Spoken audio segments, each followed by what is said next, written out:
নমস্কাৰ বন্ধু বান্ধৱীসকল, মোৰ নাম ইকবাল হুছেইন আৰু তোমালোকে কৈছিলা যে ক্লাছ 10ৰ আছামিছৰ যে এইটো দীঘলীয়া প্ৰশ্নবোৰ পঢ়ি আমালোকৰ মনত নাথাকে। তোমালোকৰ কাৰণে মই এই পাৰ্টটো লৈ আহিছোঁ যে দৃষ্টান্তৰ পাৰ্টটো। তোমালোকে এই পাৰ্টটো আজি ভিডিঅ'টোত বুজিলে তোমালোকে আৰু কুৱেশ্যন আনচাৰবোৰ মুখস্থ কৰিব নালাগিব। ঠিক সেই হিচাপে মই যেনেকুৱা বুজাই দিম তোমালোকে মনোযোগেৰে এই পাৰ্টটো বুজিবলৈ চেষ্টা কৰিবা। মই থুলমূলকৈ বুজাই দিম, মই এটা লাইনকৈ পঢ়ি নুবুজাম। মই থুলমূলকৈ এই পাৰ্টটোৰ ভিতৰত কি আছে সেইটো বুজাই কি কৰিম, আমি কুৱেশ্যন আনচাৰবোৰ বুজাই দি দিম। আমাৰ দৰকাৰ কি, আমাৰ এতিয়া সময় অতি কম কিন্তু আমাৰ পঢ়া বেছি ৰৈছে, সেই হিচাপে মই থুলমূলকৈ বুজাই কি কৰিম, আমি কুৱেশ্যন আনচাৰবোৰ সলিউশ্যন কৰি দিম আৰু ইম্পৰ্টেণ্ট কুৱেশ্যন আনচাৰবোৰ কেইটা আমি ৰাখিছোঁ। মই এইকেইটা কুৱেশ্যন আনচাৰবোৰ তোমালোকে এই থুলমূলকৈ বুজাৰ পিছত এইখিনি কৈ দিম। মানে ইয়াত কি আছে, কবিয়ে মানে তেওঁ 25 বছৰ পিছত আৰু আগত কথা কৈছে। 25 বছৰ আগতে তেওঁ এজন বুঢ়া মানুহজনক লগ পাইছিল আৰু বুঢ়া মানুহজন তেতিয়া কি আছিল, শান্তিত আছিল, শান্তিত আছিল। কি কাৰণে শান্তিত আছিল, যে তেওঁলোক এটা ভঙা ঘৰ, যে তেওঁলোকে প্ৰজাঘৰত থাকিও তেওঁ কি আছিল, শান্তিত আছিল। কি কোন শান্তিত আছিল, সেই বুঢ়া মানুহজন শান্তিত আছিল। আৰু যে তেওঁ এই কথাটো কেতিয়া কৈছিল, যে যেতিয়া কবি আহি আছিল আৰু বুঢ়া মানুহজন গৈ আছিল, বুঢ়া মানুহজনে নিজৰ ঘৰখন বিচাৰি পোৱা নাছিল। সেই সময়ত কবিয়ে আহি বুঢ়া মানুহজনক সুধিছিল যে তুমি ক'ত গৈ আচ্ছা, তেতিয়া সেই বুঢ়া মানুহজনে কৈছিল যে মই ঘৰত যাব বিচাৰিছোঁ। কিন্তু বুঢ়া মানুহজন কুকুৰ কণা হোৱাৰ বাবে তেওঁলোকে নিজৰ ঘৰটো বিচাৰি পোৱা নাছিল। ঠিক সেই সময়ত কবিয়ে এই বুঢ়া মানুহজনক আগুৱাই ঘৰত নি দিছিল। ঘৰত নি দিয়াৰ সময়ত দেখিছিল যে তেওঁৰ ঘৰখন ইমান ভঙা চিঙা, তথাপিও যে বুঢ়া মানুহজনে কবিক কৈছিল যে মই বহুতো সুখত আছোঁ। ইয়াৰ পিছতো কবিজনে ভাবিছিল যে তেওঁৰ ঘৰ ইমান পটাচ ভাঙা, ইয়াৰ পিছতো তেওঁ ইমান সুখত কেনেকৈ আছে বাৰু।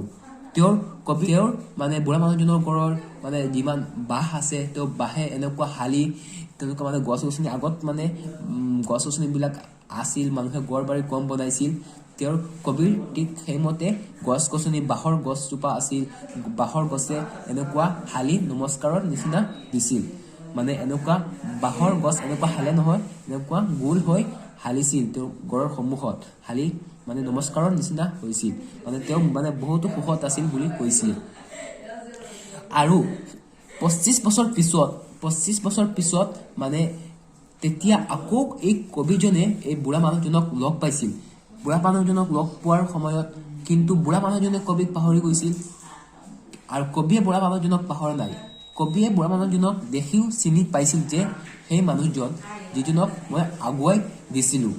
আৰু কিন্তু বুঢ়া মানুহজনে কবিক পাহৰি গৈছিল। তেতিয়া বুঢ়া মানুহজনে তেওঁক সুধিলে যে তুমি ক'ত গৈ আছা।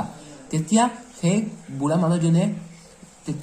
মানুহজনৰ কথাটো শুনি কবিয়ে কি কৈছিল, একো কোৱাৰ আগতেই বুঢ়া মানুহে আকৌ কৈছিল যে তুমি ইয়াত ভাড়া ৰুমত আহিছানে, যদি তুমি ভাড়া ৰুমত আহা তেনেহ'লে এই ভাড়া ৰুমত তুমি শান্তি নাপাবা।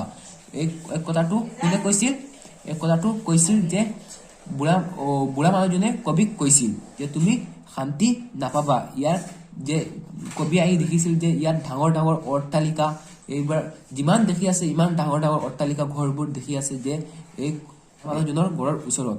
কিন্তু তথাপিও কবিক কি কৈছিল, বুঢ়া মানুহজনে কবিক কৈছিল যে ইয়াত তুমি শান্তি নাপাবা। তেতিয়া সেই কবিজনে ভাবিছিল যে এই মানুহজন আগত কি ভঙা ঘৰত, যে তেওঁলোকে সৰু প্ৰজা ঘৰত থাকিও তেওঁ ইমান সুখত আছিল। কিন্তু বুঢ়া মানুহজনে কবিক এই কথাটো কি কাৰণে কৈছিল, যে এই কথাটো কৈছে যে ইয়াত তুমি ইয়াৰ মানুহে যদি মানুহ মৰে তথাপিও মানুহে দাহ কৰিবলৈ কোনো নাহে।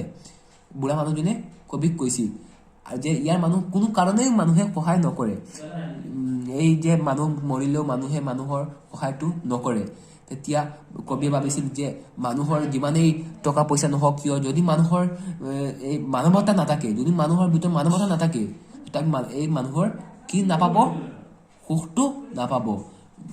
যিমানেই ডাঙৰ গড় বনাওক কিয় নহয় কিয় তথাপিও কি যদি মানুহৰ ভিতৰত এই মৰম চেনেহ আদি নাথাকে বা টকা পইচা হ'লেও মানুহৰ ভিতৰত কি নাথাকে যদি মানুহে সুখটো নাপায় যদি আগৰ বুঢ়া মানুহজনে বহুতো সুখ পাইছিল কিন্তু এতিয়া কি পোৱা নাই সুখটো পোৱা নাই বুলি কৈছিল এই কথাটো এইটো এই কবিতাটোত এইখিনি মই ক'বলগীয়া আছিল থুলমূল আৰু পিছত মই এইখিনি প্ৰশ্নৰ কুৱেশ্যন আনচাৰ ফিলে যাই আছোঁ কুৱেশ্যন আনচাৰবোৰ কি আছে মই তোমালোকক দেখাই মই এই প্ৰশ্ন আনচাৰবোৰ তোমালোকৰ এই যিখিনি মই থুলমূলকৈ বুজাই দিছোঁ সেইকেইটাৰ পৰা এই প্ৰশ্ন আনচাৰবোৰ তোমালোকে কৰিব পাৰা তথাপিও মই এবাৰ কৰি দিছোঁ কি কৈছে কবিয়ে কিমান বছৰ আগতে মানুহজনক লগ পাইছিল 25 বছৰ আগতে মানুহজনক লগ পাইছিল সেই মই পঢ়াই দিছোঁ নহয় মানুহজনে কিয় নিজৰ গড় বিচাৰি পোৱা নাছিল মানুহজনে কিয় মানুহজন কাক বুলি কৈছে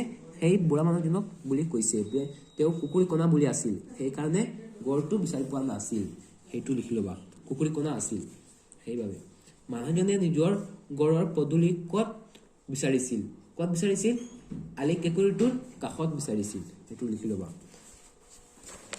আৰু গ নম্বৰ কি দিছে মানুহজনৰ গড়ৰ দাঁতিত কিহে নমস্কাৰ ভংগীত আছিল মানে বুঢ়া মানুহজনৰ গড়ৰ আগত বাঁহ জোপা এনেকুৱা হালি পৰিছিল সেই কথাটো লিখিব লাগে যে বুঢ়া মানুহজনৰ গড়ত কিহে বাঁহ জোপা ভাঙিত আছিল নম্বৰ কি কৈছে কবিয়ে কোন সময়ত মানুহজনক লগ পাইছিল কবিয়ে গধূলি সময়ত মানুহজনক লগ পাইছিল এইটো লিখি ল'বা আৰু মই এই লং কেইটাৰ মই ইম্পৰ্টেণ্ট কেইটা মই তোমালোকক বুজাই দিম যিখিনি ইম্পৰ্টেণ্ট নাই সেইখিনি মই এই ভিডিঅ'টোৰ জৰিয়তে বুজাই নিদিম মই চিন দি ৰাখিছোঁ 3 নম্বৰ বুজাই দিম 4 নম্বৰ বুজাই দিম আৰু 8 নম্বৰ বুজাই দিম 8 নম্বৰ কটো বুজাই দিম 3 নম্বৰটো কি আছে দৃষ্টান্ত কবিতাটো মূল ভাৱটো লিখা এই পাঠটোত মই যিমান তুলমূলকৈ দিছোঁ সেই তুলমূলটো তোমালোকে এনেকুৱা লিখিব লাগে যে কবিয়ে 25 বছৰ আগত এজন বুঢ়া মানুহজনক লগ পাইছিল সেই সময়ত বুঢ়া মানুহজনে কৈছিল যে মই বহুতো সুখত আছোঁ কিন্তু 25 বছৰ পিছত নিজৰ পকা গড় হৈও তেওঁ ইমান সুখত নাছিল কি কাৰণ নাছিল তেওঁ মানুহে কিবা কাৰণত তেওঁলোক সহায় নকৰে তেওঁলোকৰ এজন মানুহ মৰিলেও দাহ কৰিবলৈ নাহে সেই কথাটো ভালদৰে মই যিখিনি কৈছিলোঁ যে তেওঁৰ ভঙা গড় থাকিও তেওঁ বহুত সুখত আছিল যে তেওঁলোকৰ আগত মানুহে গড় দুৱাৰ আদি কম আছিল বা গছ গছনি আদি বেছি আছিল তেওঁলোকে এই বাঁহেও নমস্কাৰ দিছিল সেইটো বহলাই লিখিব লাগে তেনেহ'লে সেইখিনি যিখিনি মই পঢ়াই দিছোঁ পাঠটো তুলমূল দিছোঁ সেইটো লিখি ল'বা 4 নম্বৰটো কি কৈছে বৰ শান্তিত আছো এই প্ৰজাতিত কি কৈছে বুঢ়া মানুহজনে কৈছিল যে বৰ শান্তিত আছো এই প্ৰজাতিত এই যিটো তো গড় আছিল প্ৰথমতে যিটো তো ভাঙা চিঙা গড় আছিল সেইটোত বহুতো শান্তিত শান্তি হৈ আছিল শান্তিত আছিল সেই পাঠটোত এই গড়টোত বহুত শান্তি হৈ আছিল কবিয়ে এইটো অনুভৱ কৰিছে যে বুঢ়া মানুহজন আগৰ যেতিয়া আছিল তেওঁ মাটিৰ ঘৰত তেওঁ বহুতো শান্তিত আছিল কিন্তু এতিয়া সময়ত তেওঁলোকৰ পকাৰ গড় অট্টালিকা হৈও তেওঁ শান্তিত থাকিব পৰা নাছিল সেইটো লিখি ল'বা আৰু প্ৰশ্ন কি কৈছে কোনে কিয় এনেধৰণে কৈছিল কোনে কৈছিলে এইটো কথাটো কোনে কৈছিলে মানুহজনে কাক কৈছিল কবিক কৈছিল বুঢ়া মানুহজন শান্তিত নাছিল প্ৰথমতে শান্তি আছিল তাৰ পিছত শান্তিত নাছিল ইয়াত কি কৈছে বুঢ়া মানুহজনে কবিক কৈছিল এইটো লিখি ল'বা তেনেহ'লে আশা কৰোঁ এইটো বুজিছা তো 8 নম্বৰ কটো মই বুজাই দি দিম যে মৰিলে দাহ কৰিবলৈ এজন মানুহ নাহে এই কথাটো প্ৰথমতে কোৱাচোন কোনে কৈছিল সেই বুঢ়া মানুহজনে কাক কৈছিল যেতিয়া এই কবিজন ইয়াত বুঢ়া মানুহজনৰ ঘৰৰ ওচৰেদি আহিছিল তেতিয়া এই কথাটো কৈছিল যে তুমি ইয়াত বাৰা ৰুমত আহিছা নেকি যে বাৰা ৰুমত আহিলে তুমি ইয়াত এজন মানুহ মৰিলেও মানুহৰ সহায় কৰিবলৈ কোনো নাহে সেই হিচাপে তোমালোকে কি লিখিব লাগে ইয়াত এনেকুৱা লিখিবা যে এনেকুৱা এইটো লিখি ল'বা যে মৰিলে দাহ কৰিবলৈ এজন মানুহ নাহে যে যেতিয়া কবিগৰাকী এই বুঢ়া মানুহজনক লগ পাইছিল তেতিয়া বুঢ়া মানুহজনে কৈছিল যে তুমি ইয়াত ভাড়াঘৰত আহিছা নেকি? যদি তোমালোকে ইয়াত ভাড়াঘৰত আহিছা তেনেহ'লে ইয়াত ভাড়াঘৰত নাথাকিবা, ইয়াত একো শান্তি নাপাবা।